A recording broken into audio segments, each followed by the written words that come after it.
Good morning, students. Let's start our chapter, The Harappan Civilization, class 6, chapter number 5. Students, first of all, we should know about what is civilization. Civilization, human society, the developed human society known as the civilization. Students, we know that in Neolithic period, humans settled in one place. They don't move one place to another place. They settled in villages and fulfill their needs. Neolithic period में जैसे human being settle हो गए, उन्होंने धीरे धीरे अपने needs को तो सेटिस्फाई किया ही, उसके साथ साथ उन्होंने इतनी थिंग्स को ज़्यादा बनाने लग गए ताकि उनको बाजार में जाके बेचने लग गए। अब बाजार कैसे डेवलप हुए, जिस प्रकार से कुछ फार्मर्स के पास ऐसी चीज़ें हैं, उन्होंने उनको ले जाके दूसरे जो ह्यूमन्स थे उनको दिया। ह्यूमन्स जैसे कि उनसे उनके पास जो चीज़ें थी, उन्होंने अपनी ज़रूरत की चीज़ें उनको, अपनी चीज़ें उनको दी, एक्स्ट्रा चीज़ें, और दूसरों से उनकी चीज़ें लेने की वजह से ये जो बाजार डेवलप हुए, एक दूसरे की चीज़ों की ज़रूरत पैसे से नहीं बल्कि एक दूसरे की ज़रूरत की चीज़ें एक दूसरे से परचेज कर लेते थे। तो इस तरीके से बाजार डेवलप हुए। अगले सिविलाइजेशंस की अगर हम कुछ देखें, बहुत सारी हमारे वर्ल्ड में बहुत सारी ऐसी सिविलाइजेशन डेवलप हुई हैं, जैसे कि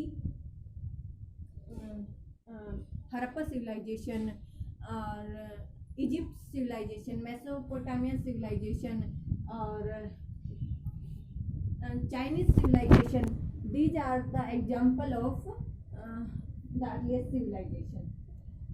In this way, first of all, we should know about, in this chapter we discuss about the Harappan civilization. Harappan civilization is also known as Indus Valley civilization. Why? क्यों कहा जाता है इसको Indus valley civilization? Indus valley civilization इसलिए कहा जाता है कि ये जो सिविलाइजेशन है ये इंडस रिवर के बैंक्स पर डेवलप हुई। हमें पता है कि अर्ली ह्यूमंस भी अपनी जो सोसाइटीज़ हैं उन्होंने रिवर बैंक्स के ऊपर ही डेवलप की थी। वाटर को लेकर अपनी सोसाइटीज़ हैं वो रिवर्स बैंक पर ही सेटल की थी। तो इस प्रकार से इंडस वैली सिविलाइजेशन भी इंडस रिवर बैंक पर ही डेवलप हुई।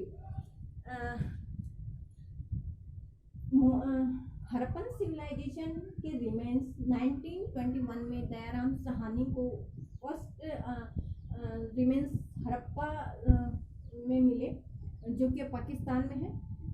इन 1922 में जो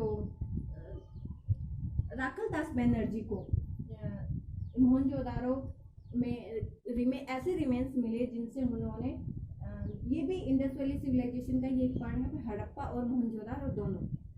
हड़प्पा सिविलाइजेशन इसको इसलिए नाम दिया गया क्योंकि फर्स्ट रिमेन्स हड़प्पा के मिले थे, इसलिए। ओके, इंडस वैली सिविलाइजेशन और मोहनजोदारो सिविलाइजेशन के लक्षण एक दूसरे से काफ़ी मैच करते हैं, तो इनको दोनों को ही इंडस वैली सिविलाइजेशन का नाम दिया गया है। Now we will discuss about the main features of main centers of this civilization. इसके इंडिया में सिविलाइजेशन, इस सिविलाइजेशन के कौन कौन से मेन सेंटर्स हैं? तो रोपर इन पंजाब, लोथल इन गुजरात और बनवाली इन हरियाणा, आलमगीरपुर इन यूपी और कालीबंगा इन राजस्थान। ये कुछ मेन सेंटर्स हैं हरियाणा में। फर्स्ट जो सिविलाइजेशन थी वो इंडस रिवर के बैंक के पास ही थी, लेकिन धीरे धीरे इसका डेवलप नॉर्थ टू वेस्ट, इसका डेवलपमेंट होता गया, एक्सटेंड होता गया, ये धीरे धीरे वेस्ट तक इनका एक्सटेंड होता गया। तो इस प्रकार से इसके कुछ रिमेन्स हैं वो हरियाणा, पंजाब, गुजरात, यूपी, इन सब में भी मिले हैं। Now we will discuss about the main feature of Indus Valley civilization. Indus valley civilization के मेन फीचर्स के बारे में अगर देखा जाए तो सबसे पहले आता है एनवायरनमेंट। उस उस समय का जो इन्वायरमेंट था वो काफ़ी मॉडरेट था। मॉडरेट होने की वजह से जो क्रॉप्स है वो बहुत ही अच्छी होती थी। इंडस रिवर में हर साल फ्लड जरूर आती थी, जिसकी वजह से जो वहाँ का रीजन था वो काफ़ी फर्टाइल हो गया था, तो इसलिए क्रॉप्स हैं वो काफ़ी अच्छी होती थी। Next farming. उस समय के जो फार्मर्स थे वो बार्ले, वीट, राइस, रागी, इनकी जो क्रॉप्स है वो ग्रो करते थे। और इसके साथ साथ ऐसी बहुत सारी जैसे कि प्लाव हुआ, ये भी इसी समय डेवलप हुआ। वुड प्लाव, जिससे कि अर्थ को डग किया जाता था और सीड्स को मतलब बोया जाता था। Next we discuss about the herding. उस समय के जो विलेज पीपल थे वो शिप, गोट के साथ साथ बफेलो, ये कुछ ऐसे हर्डर्स थे। ये साथ साथ हर्डर्स होने के साथ साथ फूड कलेक्टर भी बने, जैसे कि उन्होंने फिश को भी पकड़ना स्टार्ट किया। जैसे जो रिवर थी उसमें जो फिश होती थी उनको भी वो कलेक्ट करते थे और उस फूड को काफ़ी लंबे समय तक सेव रखने के लिए भी उनको सेव रखा जाता था। Now we will discuss about the food. उस समय के जो पीपल का था उनका फूड में ज़्यादातर मिल्क, फ्लैश, एग और दूध से बनी हुई चीज़ें, वेजिटेबल्स, फ्रूट्स, ग्रेन्स, ये सब उस समय के फूड होते थे। क्लोथिंग किस टाइप की होती थी? न्योलिथिक पीरियड में लोग वूलन क्लॉथ्स पहनते थे, वूलन और कॉटन क्लॉथ्स पहनते थे। अबाउट 7000 ईयर्स एगो मेहरगढ़ में कॉटन की एग्रीकल्चर की जाने लगी। उसके बाद से लोग कॉटन क्लॉथ्स भी वेयर करने लगे। तो इस जो जब मोहनजोदारो का डिगिंग की गई यहाँ पर, तो एक जो सिल्वर के बर्तन के नीचे एक टेरिकोटा का ऐसा जो क्लॉथ पीस मिला, जिससे हमें पता चलता है कि उस समय के लोग इस टाइप के क्लॉथ्स पहनते थे। Now we will discuss about the town planning of Harappan civilization. World's best जो टाउन प्लानिंग थी वो हड़प्पन सिविलाइजेशन की थी। टाउन को 2 पार्ट में डिवाइड किया गया था, किड्डल एंड लोअर टाउन। किड्डल town is the raised part of the city। उसमें जो बिल्डिंग्स होती थी वो काफ़ी चारों तरफ से घिरी हुई होती थी। जो मेनली जो बिल्डिंग्स हैं वो ब्रिक्स की बनी हुई होती थी और इनमें रहने वाले जो पीपल होते थे वो ज़्यादातर रूलर्स, मर्चेंट्स और रिच पर्सन्स होते थे और इनकी कुछ ऑर्गेनाइजेशंस होती थी। किड्डल टाउन इसमें जो फूड ग्रेनरीज भी यानी फूड स्टोर भी मिले हैं हड़प्पा में भी और मोहनजोदारो में भी। आर्कियोलॉजिस्ट को कुछ ऐसे रिमेन्स मिले हैं जिससे पता चलता है कि लोग फूड ग्रेन्स का काम भी किड्डल में ही करते थे। वहाँ पर फूड को स्टोर किया जाता था ताकि आगे लंबे समय तक या किसी जरूरत के समय उसको यूज किया जा सके।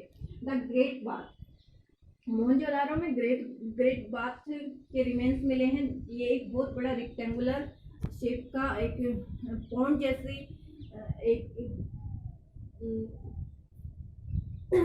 लैंडफॉर्म होती थी, जिसमें ऐसा माना जाता है कि ऐसा अनुमान लगाया गया है कि जो उस समय के जो पीपल्स हैं वो यहाँ पर रिलीजियस ओकेजन्स पर बात करते थे। इसके सराउंडिंग बहुत कुछ बड़े बड़े रूम्स होते थे, वहाँ पर चेंजिंग क्लॉथ्स का काम किया जाता होगा। ये जो ग्रेट बाथ हैं ये ब्रिक्स के बने होते थे और इनमें तारकुल का यूज किया जाता था, जिससे कि जो पानी है उसका रिसाव नहीं होता था, वो फुल ऑफ वाटर कैंट रहता था, जिसमें लोग बात करते थे on the religious occasions. Now we will discuss about the lower town. Town का जो ईस्टर्न पार्ट को लोअर टाउन कहा जाता है। लोअर टाउन में जो रहने वाले पीपल थे वो ज़्यादातर कॉमन पीपल होते थे। कॉमन पीपल्स के हाउसेस काफ़ी बिग होते थे, उनमें बहुत सारे, एक हाउस में बहुत सारे रूम्स होते थे, हर रूम का जो विंडो है वो कोर्टयार्ड में खुलता था, एक किचन होता था, एक बाथरूम होता था, और इन सबका यानी कि काफ़ी ओपन एरिया होता था उस समय के टाउन्स में। Now we will discuss about the drainage system. पानी की निकासी का जो काम था वो बहुत ही वेल डेवलप्ड था। घर के हाउसेस की जितने भी जो नालियाँ होती थी वो बाहर के नाले में जाके मिलती थी, और जो बाहर नाला होता था वो जाके बाहर टाउन से बाहर जो बड़े नाले होते थे उनमें जाके वो मिल जाता था। ड्रेनेज सिस्टम ऐसा था कि जो नालियों में वो पानी है वो बिल्कुल भी रुकता नहीं था। स्ट्रीट्स किस टाइप की थी? स्ट्रीट्स हैं वो बिल्कुल वाइड होती थी, और एक दूसरे को राइट एंगल पर कट करती थी। तो जो स्ट्रीट्स हैं वो भी काफ़ी अच्छे से थी। Life of the people in the city. Cities people में रूलर्स लोग रहते थे, क्राफ्टमैन होते थे, स्क्राइबर्स, मर्चेंट्स, लेक्चर्स, पोर्टर्स होते थे, ज्वेलर्स होते थे, ये सब सिटी पीपल थे। इनका डिफरेंट वर्क होता था। रूलर्स पीपल अपने लिए काफ़ी बिग बिल्डिंग्स का निर्माण करवाते थे, और पीपल्स को one place to another place, कुछ जैसे precious stone, beads, gold, silver, इनके लिए दूसरे रीजन्स में पीपल्स को भेजते थे। क्राफ्टमैन का काम क्राफ्टिंग को होता था, ये डिफरेंट क्राफ्ट की ऐसी चीज़ें बनाते थे और उनको सोल्ड करते थे। स्क्राइब्स ऐसे होते थे जो उस राजा के लिए काम करते थे, और उस समय जो स्क्राइबर्स हैं ऐसे उन पर लिखते होंगे, शायद ऐसा अनुमान लगाया गया है कि ऐसी चीज़ों के उन्होंने अपना राइटिंग वर्क किया था कि वो उनके जो रिमेन्स हैं वो नहीं मिले हैं, यानी कि वो नष्ट हो गए होंगे। मर्चेंट्स का काम ट्रेड करना था, वो एक रीजन से दूसरे रीजन्स में उनको ट्रेड करते थे। स्कल्पचर्स, उस अगर रिमेन्स आर्कियोलॉजिस्ट को जो रिमेन्स मिले हैं उनके बेस पर बहुत सारी ऐसी स्कल्पचर मिली हैं, जैसे कि ऑक्स की हुई या फिर कुछ गॉड गॉडेसेस की, ये बहुत सारी स्कल्पचर्स भी मिली हैं। टूल मेकिंग, ब्रॉन्ज और कॉपर के जो टूल होते थे वो काफ़ी अच्छे होते थे।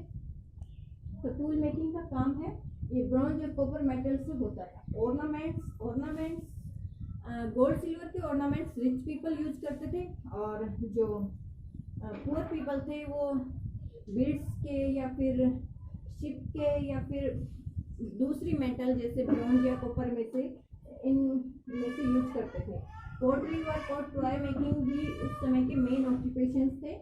पोर्टर्स अपना पोट्री का काम करते थे और टॉय मेकिंग का काम करते थे।